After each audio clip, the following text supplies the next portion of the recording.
I used to work as a delivery driver in Seattle. It was a job I took up after losing my office job due to the pandemic. I didn't mind it at first, cruising around the city, listening to music, making my stops. It was straightforward work, and the pay wasn't bad. But there's one delivery that I can't get out of my head even now, years later. It happened in the fall of 2021 when the days were getting shorter and the fog rolled in thick over the city. It was a Thursday late afternoon, and I was running behind on my deliveries. Traffic had been brutal, and I was eager to finish up. I had a few more stops left, and one of them was at an address I didn't recognize. It was somewhere outside the city near the foothills, in an area I'd never delivered to before. The address was for a place called Twin Pines Road. It didn't show up on Google Maps, but the GPS in the delivery app gave me a rough idea of where it was. I figured it was just some rural route I hadn't been to yet, so I didn't think much of it. As I left the city behind, the landscape changed. The houses became fewer and farther between, and the trees grew thicker, towering over the road. The light was fading fast, and a heavy fog started to settle in, making everything look gray and muted. I remember passing a sign that said Twin Pines, but it was old and weathered, nearly impossible to read. The road itself was just a narrow, winding path through the woods, barely wide enough for 2 cars. I thought about turning back, but I didn't want to miss my delivery window, so I kept going. The deeper I went, the more isolated it felt. The road was in bad shape. Potholes, cracks, and fallen branches littered the way. My van's headlights barely cut through the thick fog, and the trees loomed like shadows on either side. There were no streetlights, no other cars, no signs of civilization at all. It was just me, the van, and the endless forest.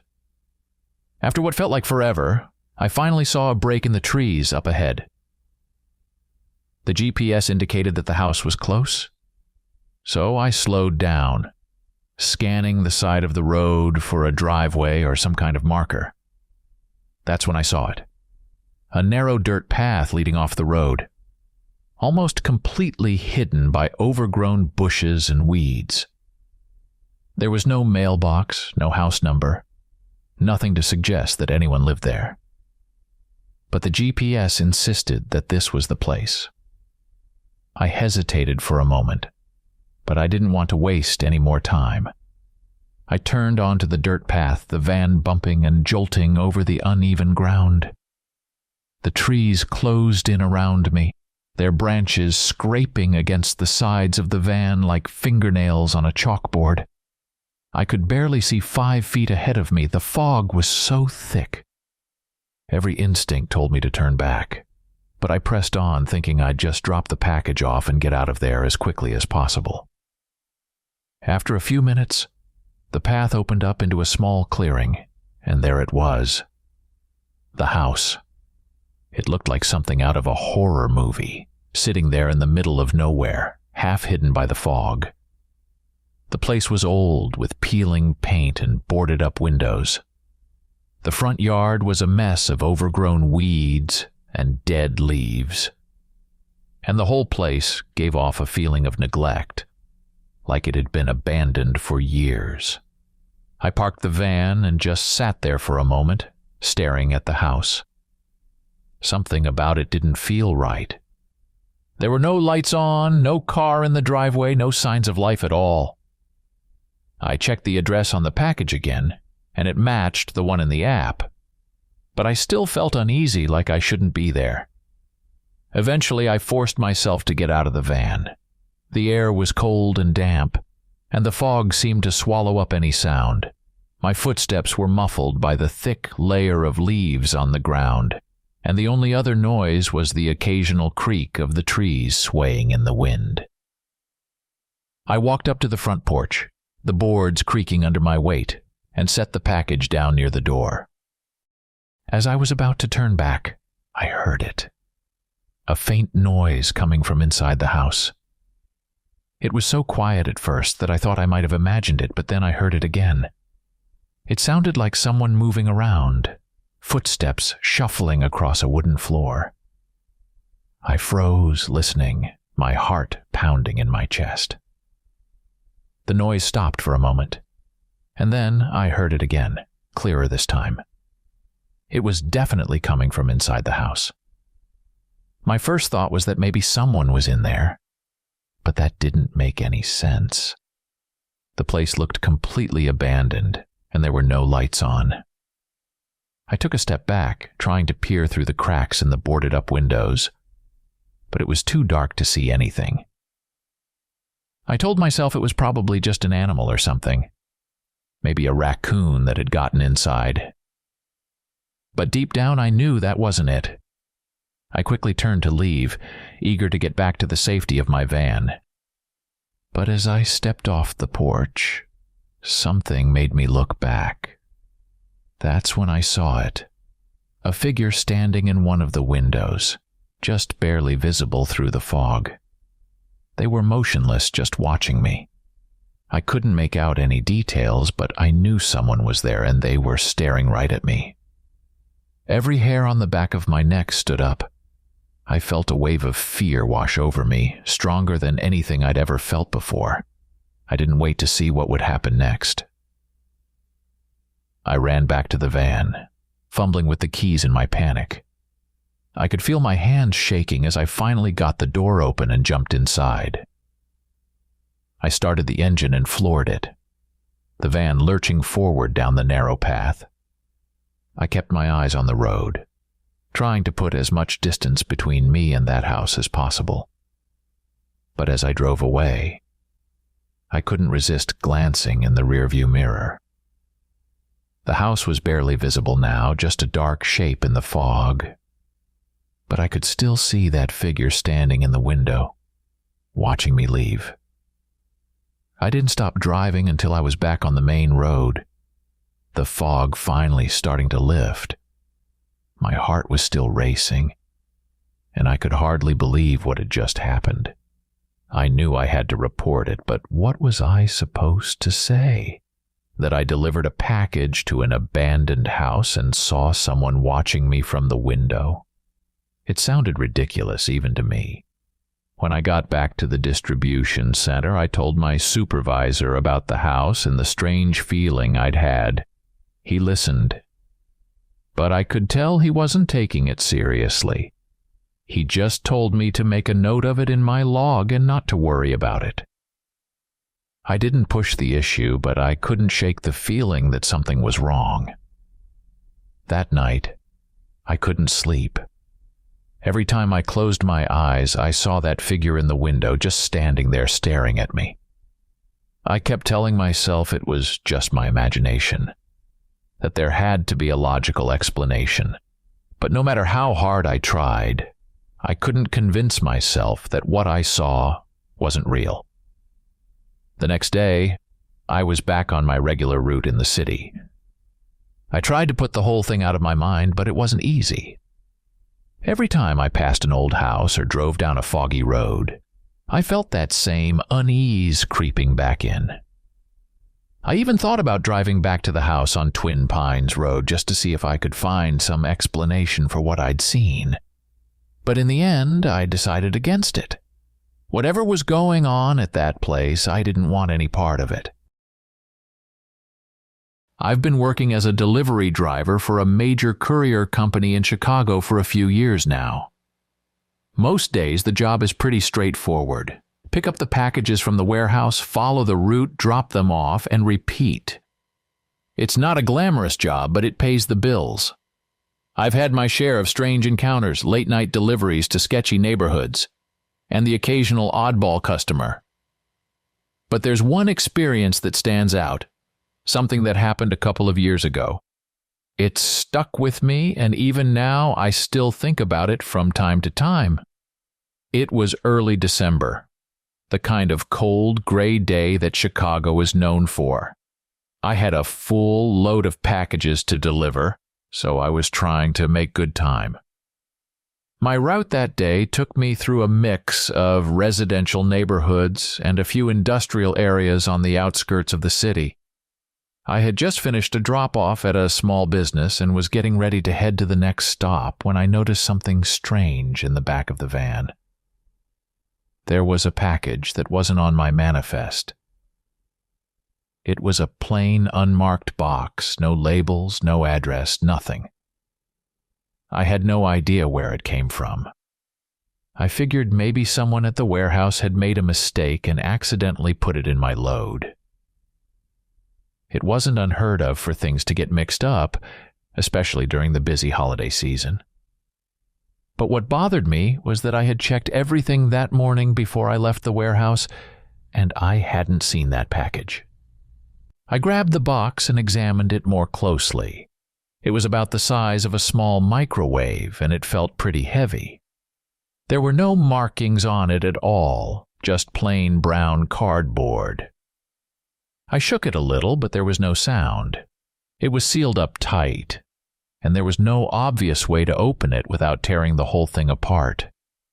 The lack of any kind of label or indication of where it was supposed to go made me uneasy.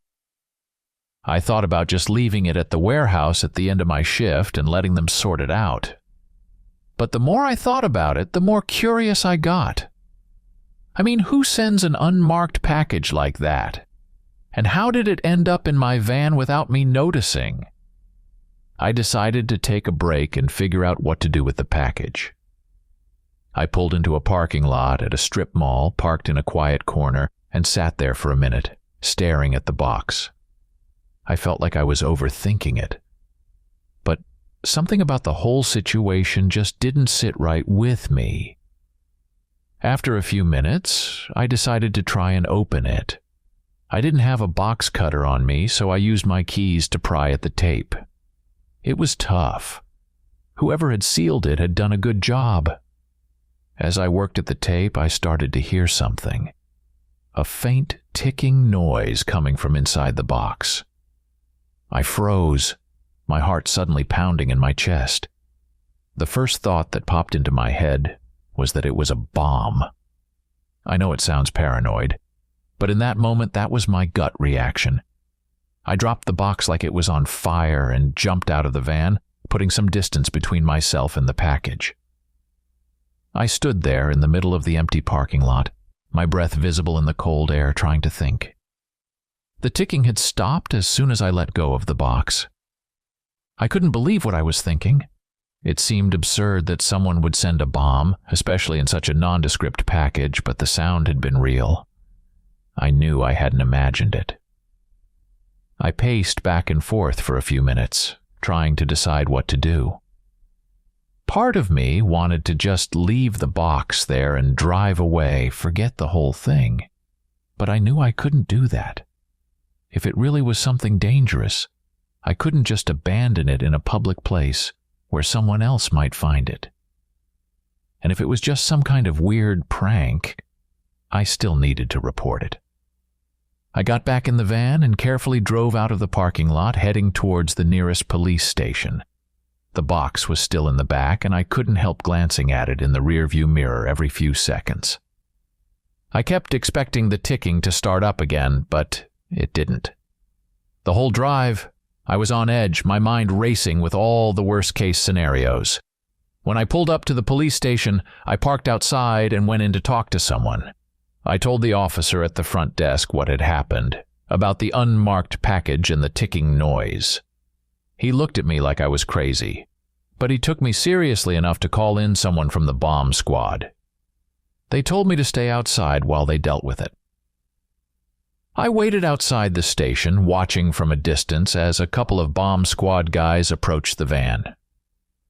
They were careful, methodical, moving slowly as they opened the back of the van and took out the box. They set it down on the ground and used some kind of tool to open it from a distance. I was too far away to see what was happening in detail, but after a few tense minutes, they seemed to relax. One of the officers came over to talk to me. He told me that the box had contained some kind of mechanical device, maybe an old clock or something similar. The ticking I had heard was just the sound of the mechanism winding down. It wasn't a bomb or anything dangerous, just an old broken machine that someone had packed up, and for whatever reason, had ended up in my van. I felt a wave of relief wash over me, but at the same time I couldn't shake the feeling that there was more to the story. The fact that the package was unmarked with no return address, and had somehow ended up in my van without me noticing, it all seemed too coincidental. But there was no way to prove anything, and the officers didn't seem too concerned. They told me I could go, that there was nothing more to worry about. I got back in the van and finished my route for the day, but I couldn't stop thinking about that package. How had it ended up in my van?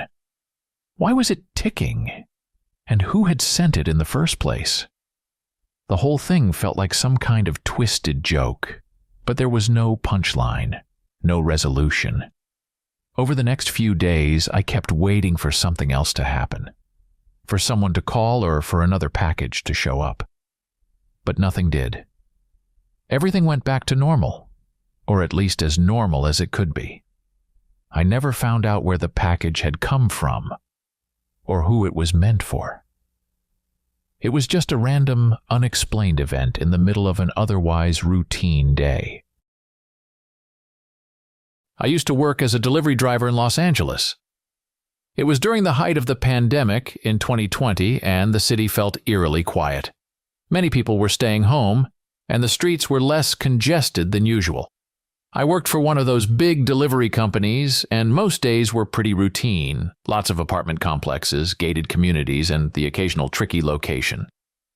But there was one delivery that I still think about sometimes, especially late at night when my mind starts to wander. It was a Friday afternoon in October, and the sun was starting to dip behind the buildings as I finished up my route. I had just one more package left to deliver, so I was ready to wrap up and head home. The address was in a neighborhood in West Hollywood, a place I'd delivered to countless times before. It was a big apartment complex, one of those older ones with faded stucco and a slightly run-down vibe. The kind of place where the hallways always smell a bit musty, and the elevators make weird noises. I found a parking spot nearby, grabbed the package, and headed to the building. It wasn't anything special, just a plain brown box, no return address, and a name I didn't recognize. That wasn't unusual, though. People were always ordering stuff under different names, or maybe it was for a friend or family member. I buzzed the apartment number listed on the package and waited. Nothing. I tried again, still nothing. The building wasn't one of those super secure places, so I could have just left the package in the lobby. But I'd had a few instances where packages went missing that way, and I didn't want to deal with the hassle of a customer claiming they never got their delivery. So I decided to try a few more times. After a couple of minutes with no response, I was getting pretty frustrated. I didn't want to wait around all day. I considered just leaving the package at the door, but something made me pause. The name on the package, it just didn't seem familiar. And I'd been delivering to this building for months. Usually I recognized most of the names, or at least the apartment numbers. But this one was new to me. Out of curiosity, I knocked on the neighbor's door. A woman in her 60s answered, and I asked if she knew the person the package was addressed to. She looked at me like I was crazy. She said the person listed on the package hadn't lived there in years. In fact, she said they'd moved out under some strange circumstances, though she didn't go into detail. The whole thing struck me as odd. How could a package be addressed to someone who didn't even live there anymore? I didn't really know what to do. The package didn't have a return address, so I couldn't send it back. I thought about just leaving it with the neighbor, but she didn't seem too keen on that idea. She seemed uncomfortable, almost like the name on the package bothered her.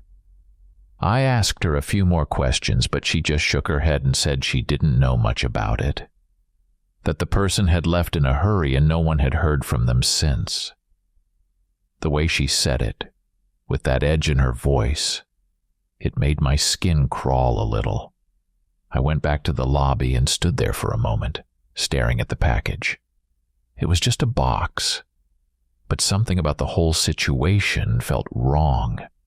I decided to leave the package in front of the apartment door, figuring that maybe someone would pick it up or at least see it later. As I was walking back to the elevator, I couldn't help but feel like I was missing something, like there was a piece of the puzzle that didn't quite fit. When I got back to the van, I started thinking about what the neighbor had said, about how the person had moved out under strange circumstances. I had this nagging feeling that I should have asked more questions, tried to figure out who had sent the package and why. But at the same time, I didn't want to get involved in something that wasn't my business. I had other deliveries to worry about, and I just wanted to finish up my shift. As the days went by, I couldn't stop thinking about that delivery. I kept wondering who the package was really for, and why someone would send something to an address where the recipient hadn't lived in years. It didn't make any sense. I tried to put it out of my mind, but it kept creeping back in. About a week later, I was back in the same area, making another delivery to that same apartment complex. I hadn't been assigned to that route in a few days, so I hadn't had a chance to check if the package was still there. Curiosity got the better of me, and after I finished my delivery, I decided to take a quick look. I made my way up to the apartment and was surprised to see that the package was gone. For a second, I felt relieved. Maybe the person had come back, or maybe the package was meant for the new tenant. But when I knocked on the door, there was no answer. The neighbor's door was closed, and the hallway was silent, almost unnervingly so. I don't know why I did it, but I tried the doorknob. It was unlocked. The door creaked open just a little, enough for me to peek inside. The apartment was dark, and it looked like no one had lived there in a long time. There were a few pieces of old furniture, a dusty couch, a chair tipped over on its side, but nothing that suggested anyone had been there recently. I backed away quickly, my heart pounding in my chest. I knew I shouldn't have opened the door, that it wasn't my place to go snooping around. But there was something about that empty apartment, something that felt deeply unsettling. I hurried back to the elevator and practically ran out of the building. A few months later, I heard through the grapevine that the apartment complex was being renovated. They were going to tear down the old building and put up something new. I wondered if that meant the apartment had been empty all along, or if someone had been living there without anyone knowing.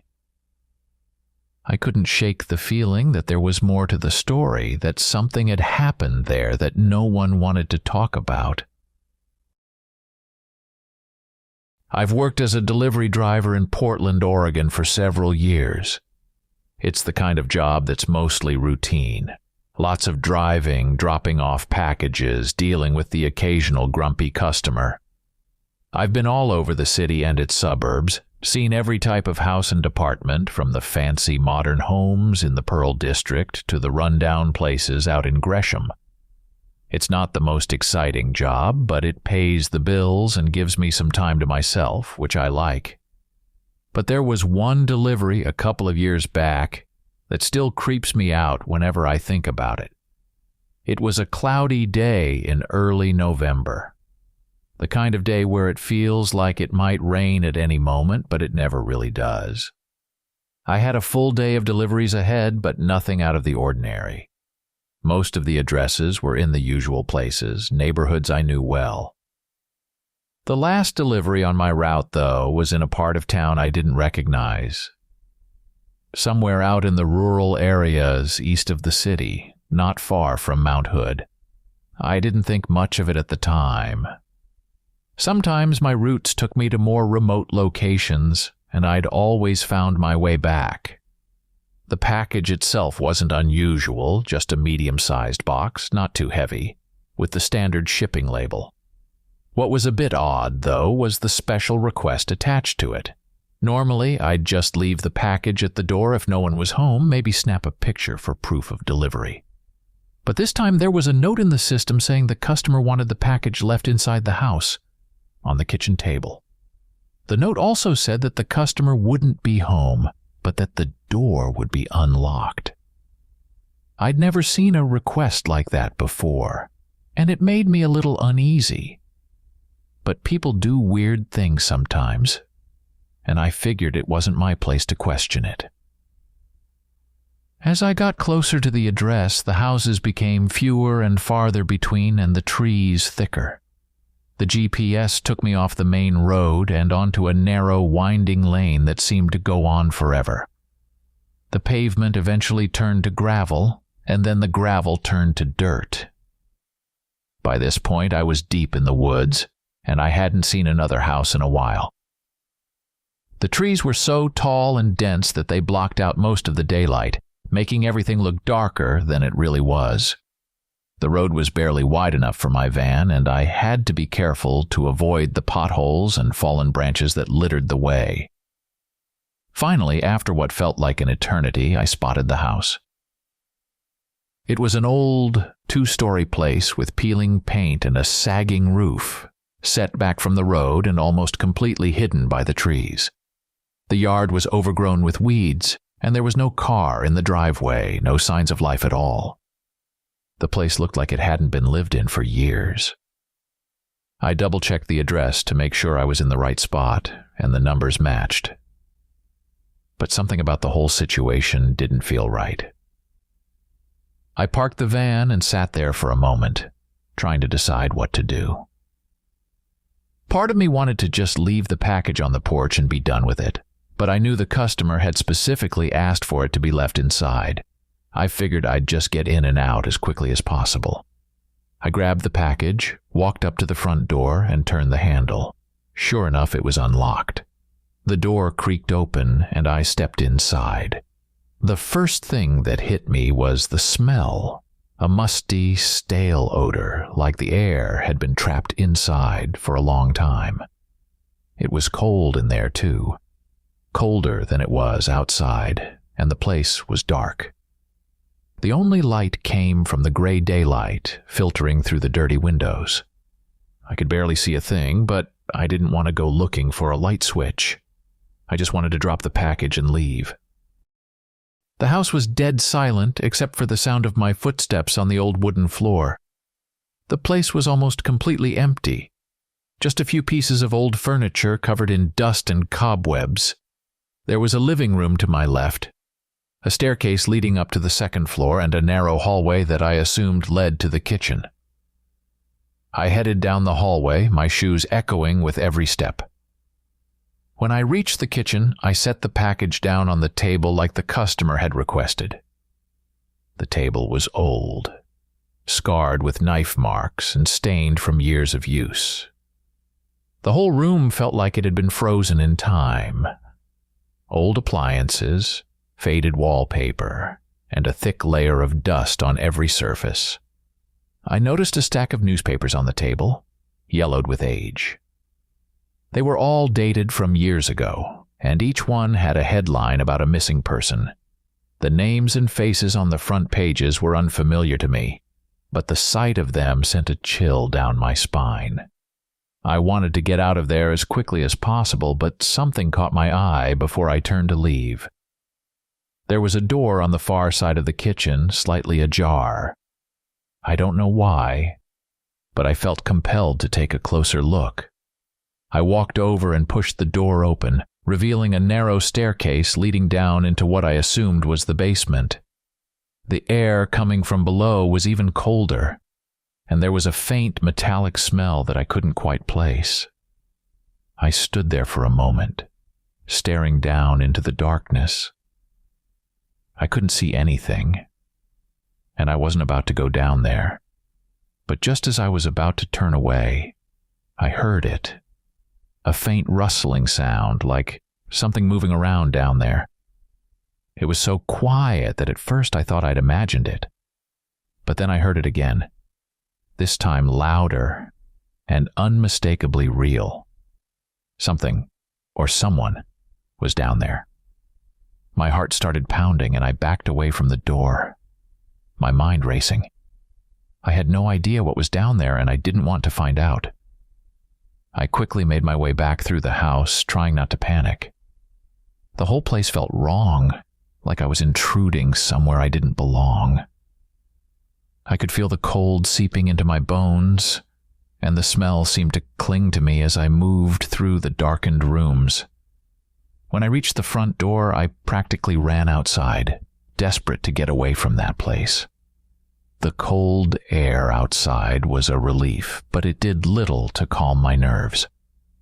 I jumped into the van, started the engine, and sped down the dirt road, not looking back.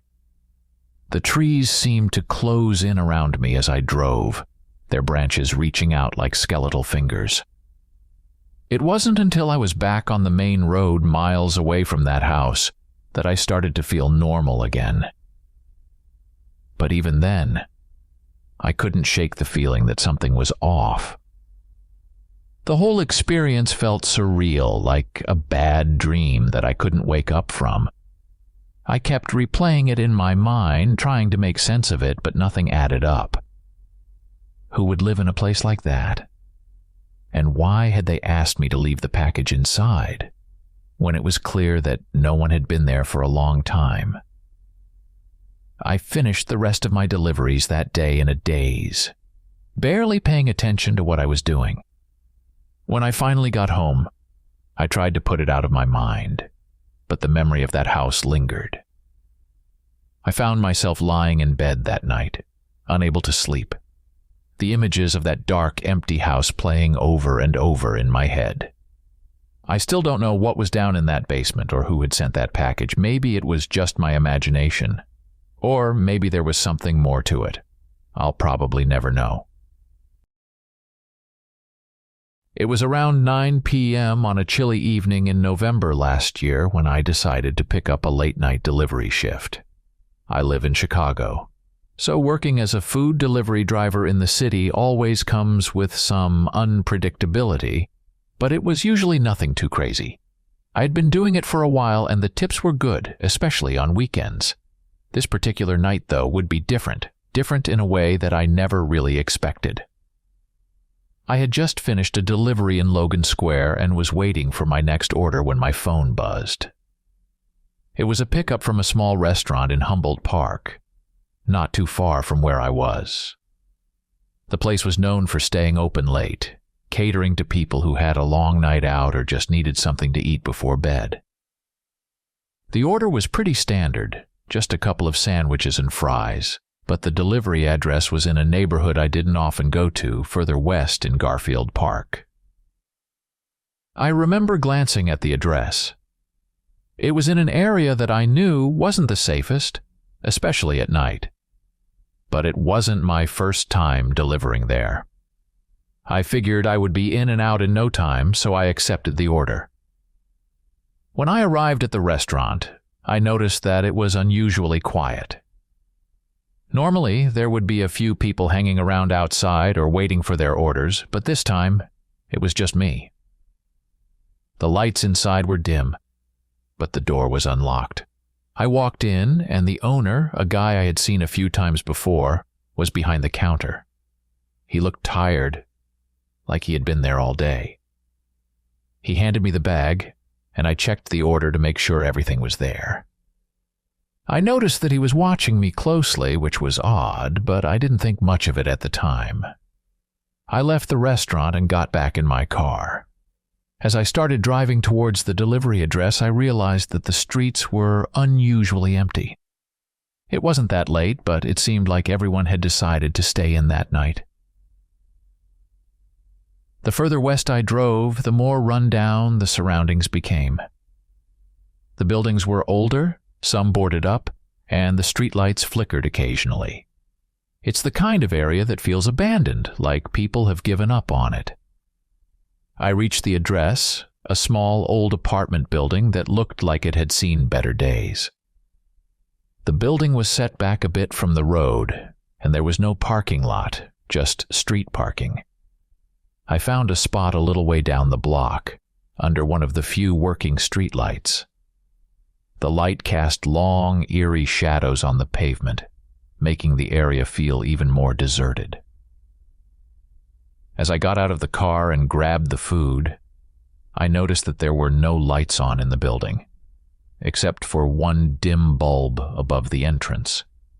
The place looked like it was barely inhabited, if at all. But I had a job to do, so I walked up to the door and rang the buzzer for the apartment number listed on the order. There was no answer. I waited a moment and buzzed again. Still nothing. I pulled out my phone to double-check the address, making sure I hadn't made a mistake. Everything was correct, so I tried the buzzer one more time. This time, I heard a faint click, like the door unlocking. I hesitated for a second, but then pushed the door open. The inside of the building was just as run down as the outside. The hallway was narrow, with peeling paint on the walls, and a musty smell that suggested it hadn't been cleaned in a long time. The apartment I was delivering to was on the 3rd floor. The elevator didn't seem to be working, so I took the stairs. The stairwell was dark, with only small windows at each landing that barely let in any light. The further up I went, the more I noticed that the place seemed eerily silent, like the entire building was empty. There were no sounds of TVs or people talking, no footsteps above or below me, just silence. When I reached the 3rd floor, I stepped out into another dimly lit hallway. The carpet was old and stained, and the walls had marks that looked like they had been there for years. I walked down the hall, counting the apartment numbers until I found the one I was looking for. The door looked like it hadn't been opened in a while. The paint was chipped, and there were scratches around the lock, as if someone had tried to force it open at some point. I knocked on the door and waited. Again, there was no answer. I knocked a little louder, thinking maybe the person hadn't heard me. After a few seconds, I heard what sounded like movement inside, followed by the door slowly creaking open just a crack. I could barely see anything inside. Just darkness, and the outline of someone standing there. I said who I was, told them I had their delivery. The person didn't respond right away, and for a moment I wondered if they had even heard me. Then, in a low, almost whispering voice, they told me to leave the food on the floor and go. Something about the way they said it made me uneasy, but I did as they asked. I placed the bag on the floor just outside the door. Before I could stand up straight, the door closed quickly, almost as if the person on the other side was scared to leave it open for too long.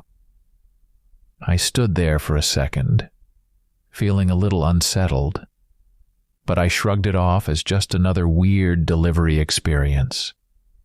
I turned to head back to the stairs when I noticed something strange. The hallway, which had been silent before, now had a faint, rhythmic creaking sound coming from the end of the corridor. It was almost like the sound of a door slowly swinging back and forth on its hinges. I turned my head to look, but the end of the hallway was shrouded in darkness.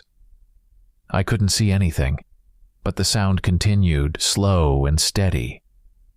I felt a sudden urge to leave, to get out of that building as quickly as possible.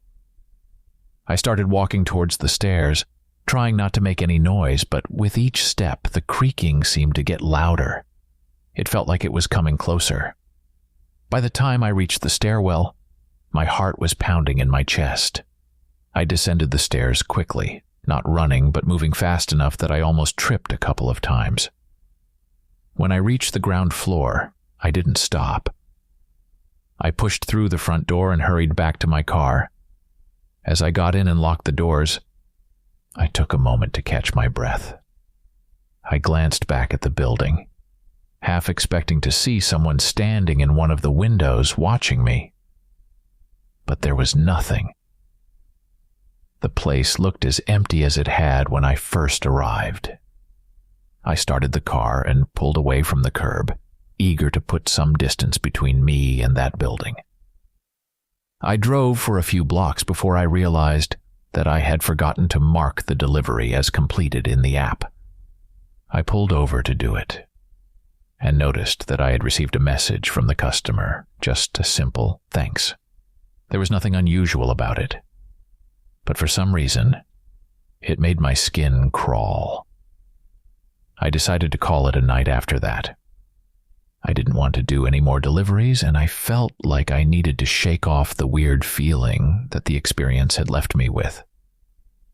I headed home, trying to focus on other things, but the image of that dark hallway and the creaking sound at the end of it kept replaying in my mind. A few days later, I was talking to a friend who also does deliveries, and I mentioned the building. He knew the area and told me that the place had a bit of a reputation. Apparently, it had been mostly abandoned for years, with only a few tenants left who refused to leave. Some people said it was because the landlord had stopped maintaining the place. Others claimed there had been some sort of incident there a long time ago, though no one could really say what had happened. The building had fallen into disrepair, and most of the residents had moved out, leaving it mostly empty and eerily quiet. I've been a delivery driver in Houston for a while now, and I've seen my fair share of strange things on the job. The city's huge, and the routes can take you into all sorts of areas, fancy neighborhoods, rundown parts of town, and sometimes the middle of nowhere. But there's one delivery I made a few years ago that still gives me chills every time I think about it. It was late one evening, and the experience felt so off that it stayed with me ever since. It was mid-October, and I was on my usual route, which was pretty normal for the most part. The day had been long, and I was tired just trying to push through my last few deliveries. I had a mix of residential and commercial stops, but nothing too out of the ordinary. As the sun started to set, I received a notification on my delivery app for an additional stop. The address was in a part of town I wasn't familiar with, a more industrial area on the outskirts of Houston that I hadn't been to before. I wasn't thrilled about the idea of heading somewhere new so late in the day, but I figured it wouldn't take long, and I could call it a day after that. The GPS showed the location as being about 20 minutes away, so I punched it in and started driving. As I left the more populated areas behind, the scenery began to change. The streets became narrower, the buildings more spaced out, and the traffic thinned considerably. It wasn't long before I was driving through what seemed like an endless maze of warehouses, old factories, and industrial yards. The sun had dipped below the horizon by now, and the only light came from the occasional flickering street lamp or the headlights of my van. The GPS was still guiding me, but I started to feel uneasy as I drove deeper into this unfamiliar area. The roads were poorly maintained, full of cracks and potholes, and there were no other cars in sight. I had the radio on, but it wasn't doing much to keep me company. The signal was fading in and out, leaving me with more static than music. After what felt like forever, the GPS told me to turn onto a narrow side road. The road was barely wide enough for my van, and there were no lights at all, just darkness and the occasional rustle of leaves in the wind. I hesitated for a moment, but the app insisted this was the way, so I made the turn. As I drove down this narrow road, the trees seemed to close in around me, their branches scraping against the sides of the van. The further I went, the more isolated it felt, like I was leaving the city behind entirely. The GPS signal started to flicker, and then it cut out completely, leaving me without any directions. I stopped the van, trying to get my bearings, but all I could see was darkness ahead and behind me. There were no signs, no landmarks, nothing. I tried to pull up the map again, but the app wouldn't load. My phone signal was weak, almost non-existent, and I realized I had no idea where I was or how to get back to the main road. I started to feel a bit of panic creeping in, but I told myself to stay calm. I figured I'd just turn around and retrace my steps back to the main road. I could find a spot to pull over and check my location once I had a signal again. I put the van in reverse and slowly started backing up. That's when I noticed something that made my heart skip a beat. There was a building up ahead, barely visible through the trees, a large old warehouse set back from the road. I hadn't seen it before, and I had no idea how long it had been there. The building was dark, no lights on, and it looked like it had been abandoned for years. I thought about just ignoring it and heading back, but something about the place drew me in. Maybe it was the fact that it was the only sign of life, or former life, in this desolate area, or maybe it was just curiosity getting the better of me. Either way, I decided to pull closer, just to see if there was any indication that I was in the right place. As I drove closer, the details of the warehouse became clearer. The building was massive, with tall, rusted metal walls and broken windows. The front entrance was a large rolling door partially open, like someone had tried to close it but didn't quite manage. The whole place had an air of abandonment, like it hadn't been used in years. I pulled the van up to the entrance and stopped. The sense of unease that had been building inside me was stronger now, but I couldn't bring myself to just leave. I sat there for a moment, trying to decide what to do. The delivery app still wasn't working, and my phone's GPS was useless. I figured I'd take a quick look around, just to see if there was any sign of the address I was supposed to deliver to. Maybe this warehouse was connected somehow, and there was a smaller building nearby that I couldn't see from the road. I grabbed a flashlight from the glove compartment and stepped out of the van. The air was cold, and there was a faint smell of rust and decay. The only sound was the wind rustling through the trees and my footsteps echoing on the cracked pavement. I walked up to the entrance and shone the flashlight inside. The beam of light cut through the darkness, revealing a vast, empty space. The floor was covered in debris, broken crates, scraps of metal, and piles of old, rotting wood. The walls were lined with rusted machinery, long since abandoned. The place was a mess, like it had been left in a hurry and forgotten. I was about to turn back when I noticed something in the corner of the warehouse partially hidden by a stack of crates. It was a door, smaller and less imposing than the main entrance, and it looked like it led to another part of the building. I don't know why, but I felt a sudden urge to check it out. Maybe it was just curiosity, or maybe I thought it might give me some clue as to where I was supposed to be. I made my way across the warehouse, stepping carefully over the debris. The door was old, the paint peeling, and it creaked loudly as I pushed it open. Beyond it was a narrow hallway, dimly lit by a single flickering light bulb hanging from the ceiling. The walls were lined with old rusted pipes, and the floor was covered in dust and grime. I walked down the hallway, the sound of my footsteps echoing off the walls. The air was thick with the smell of mold and dampness, and I had to cover my nose to keep from gagging. The hallway seemed to go on forever, but eventually it opened up into a small room. The room was empty, except for a single metal chair in the center. There were no windows, and the only light came from a small, bare bulb hanging from the ceiling. The walls were bare, stained with years of neglect, and there was a single door on the opposite side of the room, slightly ajar. I don't know what possessed me to keep going, but I felt like I had to see what was behind that door.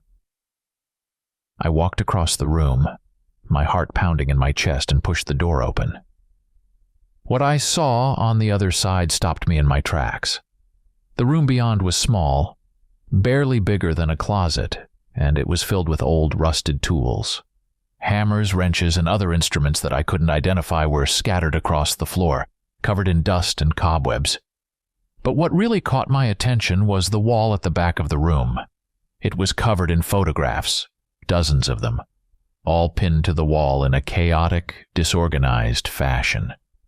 The pictures were old, yellowed with age, and they depicted people, men, women, and children, all standing in front of various buildings and landmarks. But there was something off about them. The people in the photos weren't smiling. In fact, they looked terrified. I felt a cold chill run down my spine as I realized that the buildings in the background of some of the photos looked familiar. They were landmarks from around Houston, places I'd driven past countless times on my routes. But the people, I didn't recognize any of them, and yet something about their faces felt disturbingly familiar. I backed out of the room, my hands shaking, and turned to leave. I didn't care about finding the address anymore. I just wanted to get out of there as quickly as possible. I hurried back down the hallway, my footsteps echoing loudly in the silence, and practically ran across the warehouse to my van. As I jumped into the driver's seat, I noticed something that made my blood run cold. There was a piece of paper stuck under the windshield wiper. I hadn't seen it when I arrived, and I had no idea how it got there. With trembling hands, I reached out and grabbed it, pulling it inside the van. The paper was old and worn, the edges frayed. There was a single word scrawled across it in large, shaky letters. Leave. I didn't need any more convincing. I threw the paper aside, started the van, and peeled out of there as fast as I could. I didn't stop driving until I was back in a more populated area, surrounded by the familiar sights and sounds of the city. When I finally pulled over to catch my breath, I tried to make sense of what had just happened. The whole thing felt like a nightmare, something that shouldn't have been real. But the fear was real, and so was the piece of paper now crumpled in the passenger seat. I never reported the incident to my company, and I never went back to that part of town. I don't know what I stumbled upon that night, and honestly, I don't want to know. All I know is that I'll never forget the fear I felt in that warehouse, and the sense that I had narrowly escaped something truly terrible. Since then, I've stuck to my regular routes and avoided any deliveries that take me too far out of the city. Working as a delivery driver in Atlanta has given me a front row seat to the city's many faces over the years, and I've pretty much seen it all. From strange customers to weird delivery requests, nothing really surprises me anymore. But there's one delivery that I can't seem to forget. It happened a couple of years ago, and even now, I still think about it from time to time. It wasn't just the location that was unsettling. It was the whole atmosphere of the place. I guess I'll never really understand what happened that day, but I'll try to put it into words here. It was a late afternoon in October, and the sun was already starting to dip below the horizon. The days were getting shorter, and the sky had that overcast, gray look that makes everything seem a little more depressing.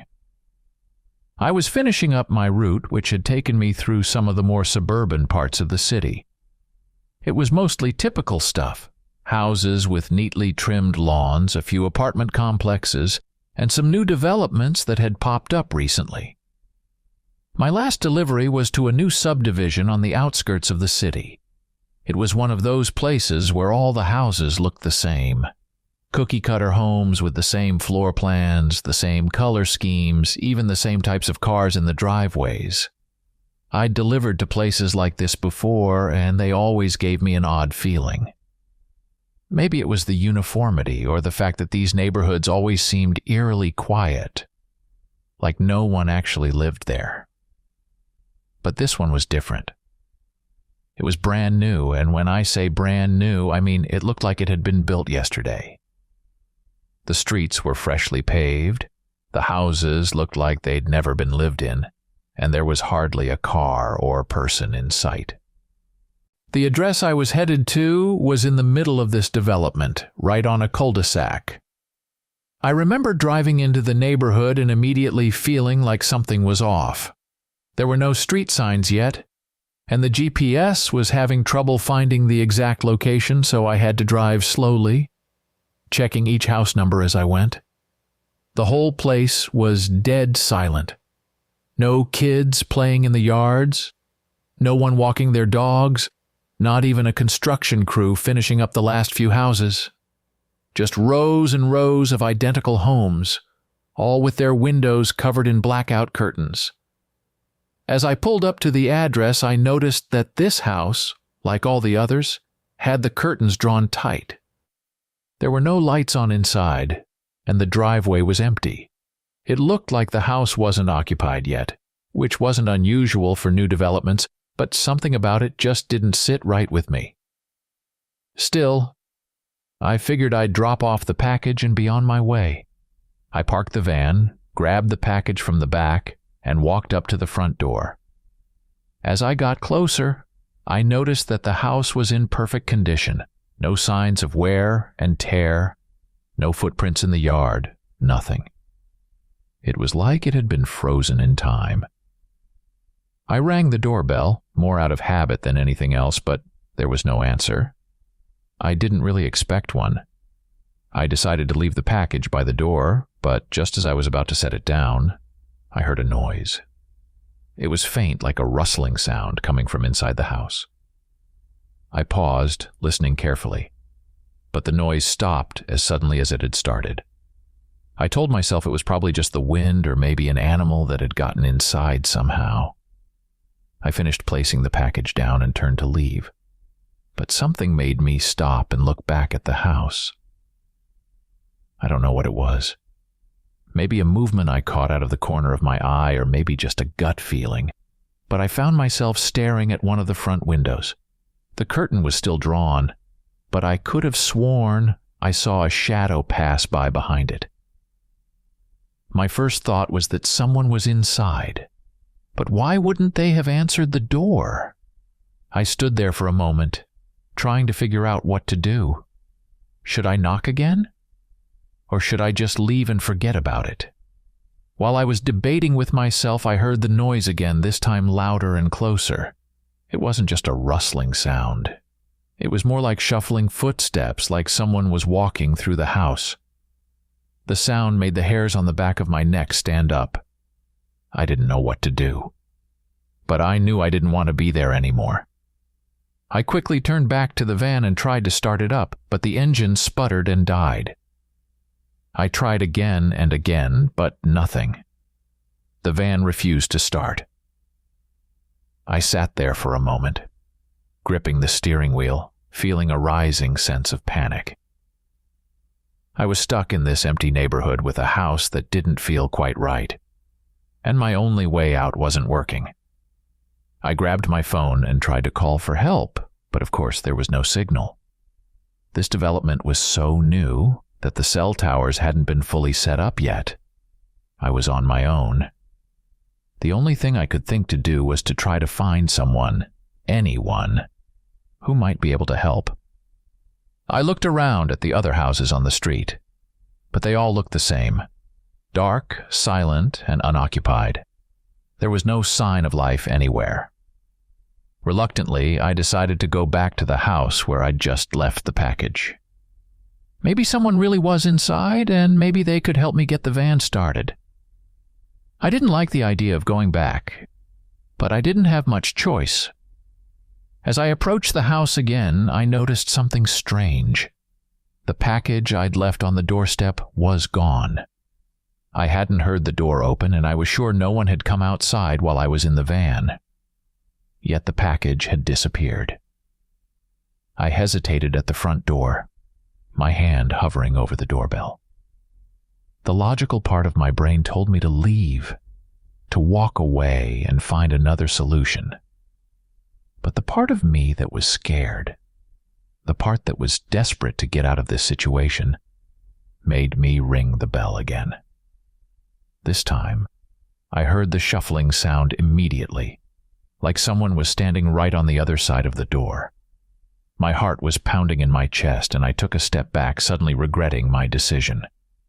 The door creaked open just a crack, and I caught a glimpse of something, a hand, pale and thin, gripping the edge of the door. But before I could say anything, the door slammed shut again, and the house fell silent. I didn't wait around after that. I bolted back to the van and tried the engine again, praying that it would start this time. Miraculously, it did. The engine roared to life, and I didn't waste a second.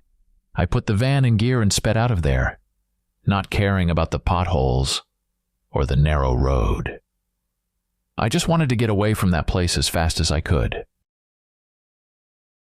I've worked as a delivery driver in Dallas for several years. It's a decent job, and I've gotten used to the long hours and late-night shifts. Most of the time, it's pretty uneventful. You get your route, make your stops, and head home. But there was one night, a couple of years ago, that still haunts me. It wasn't anything flashy or dramatic, just a simple delivery that went horribly wrong. I've never talked about it with anyone, but I figure I'll put it down here, just to get it out of my system. It was a Friday night, and I had just finished my regular shift. I was about to head back to the warehouse when I got a call from my dispatcher. They told me there was a last-minute delivery that needed to be made out on the outskirts of town. I wasn't thrilled about it. I was tired, and I just wanted to go home, but I figured it was just one more stop. The address was in a part of town I wasn't familiar with, but I punched it into the GPS and started driving. The roads were empty as I left the city behind. It was one of those nights where everything felt a little too quiet. The only sound was the hum of my engine and the occasional rustle of leaves in the wind. The GPS guided me through a series of narrow, winding roads, taking me farther and farther from the city lights. After a while, I realized I hadn't seen another car for miles. The houses became fewer and farther between, and eventually, I was driving through what seemed like nothing but trees and darkness. The GPS indicated that I was getting close to the address, but when I looked around, there was nothing but woods. I started to wonder if I had taken a wrong turn somewhere, but the GPS insisted I was on the right track. Finally, after what felt like forever, I saw a driveway on my right. It was almost completely hidden by overgrown bushes, and there was no mailbox or house number that I could see. But the GPS said this was the place, so I turned in. The driveway was long and winding, barely wide enough for my van and full of potholes. The trees on either side loomed overhead, their branches almost touching, creating a tunnel of darkness. I had to drive slowly to avoid damaging the van, and the further I went, the more isolated I felt. There was no sign of a house, just more trees and the occasional glimpse of the night sky through the branches. Finally, the driveway opened up into a small clearing, and there it was. A house, if you could even call it that. It was an old, run-down place, with peeling paint and broken windows. The porch sagged under its own weight, and the whole structure looked like it had been abandoned for years. There were no lights on, no car in the driveway, nothing to suggest that anyone lived there. I checked the address again, but it matched what I had been given. I didn't understand why anyone would be living in a place like this, but I figured I'd drop the package and get out of there as quickly as possible. I parked the van and grabbed the package from the back. It wasn't anything unusual, just a medium-sized box with no markings other than the address. As I walked up to the house, the whole place seemed to loom over me, and I couldn't shake the feeling that something was very wrong. The air was thick and still, and there was an eerie silence that hung over everything, like the world was holding its breath. I climbed the creaking steps to the porch and knocked on the door, not really expecting an answer. The wood felt soft under my knuckles, as if it was rotting from the inside. There was no response. I waited a few seconds and knocked again, harder this time. Still nothing. I glanced around looking for any signs of life, but there was nothing. No lights, no movement, just the oppressive silence. I decided to leave the package on the porch and get back to the van. As I bent down to set the box by the door, I heard a noise coming from inside the house. It was faint at first, just a soft shuffling sound, like someone moving around in the dark. I froze, my hand hovering over the package, listening intently. The sound grew louder, more distinct, like footsteps on old wooden floors. My heart started pounding in my chest, and I felt a cold sweat break out on the back of my neck. I stood up slowly, my eyes locked on the door. The footsteps stopped, and for a moment, there was complete silence again. Then, without warning, the door creaked open just a crack, enough for me to see into the darkness inside. I couldn't make out anything beyond the faint outline of a hallway, but I could feel someone or something standing just out of sight, watching me. I took a step back, my instinct screaming at me to get out of there. But before I could move, my phone rang, shattering the silence. I jumped, nearly dropping the package. The sound was jarring, cutting through the stillness like a knife. I fumbled for my phone, glancing at the screen. It was my dispatcher. I answered, my voice shaky. The dispatcher's voice came through the line, asking if I had completed the delivery. I stammered out that I was at the house, but no one was answering the door. The dispatcher seemed confused and told me that they hadn't sent any last-minute deliveries, that my shift had ended over an hour ago. My blood ran cold as I processed what they were saying. If they hadn't sent me out here, then who had? I didn't wait to find out. I turned and bolted back to the van, my heart racing. As I reached the driver's side door, I heard the front door of the house creak open wider behind me. I didn't look back. I threw the package into the van, jumped in, and slammed the door shut. My hands were shaking so badly that it took me a few tries to get the key into the ignition. The van roared to life, and I floored it, the tires spinning in the dirt as I sped back down the driveway. I glanced in the rearview mirror, and for a split second, I thought I saw a figure standing on the porch, watching me leave. But I didn't dare slow down to get a better look. I just wanted to put as much distance between me and that house as possible. I didn't stop driving until I was back on the main road, surrounded by the comforting glow of street lights. My heart was still racing and my mind was spinning with questions. Who had sent me to that house? And why had my dispatcher called me at that exact moment? It was like something out of a bad horror movie, but it had been all too real. I never reported the incident to my company. I didn't see the point.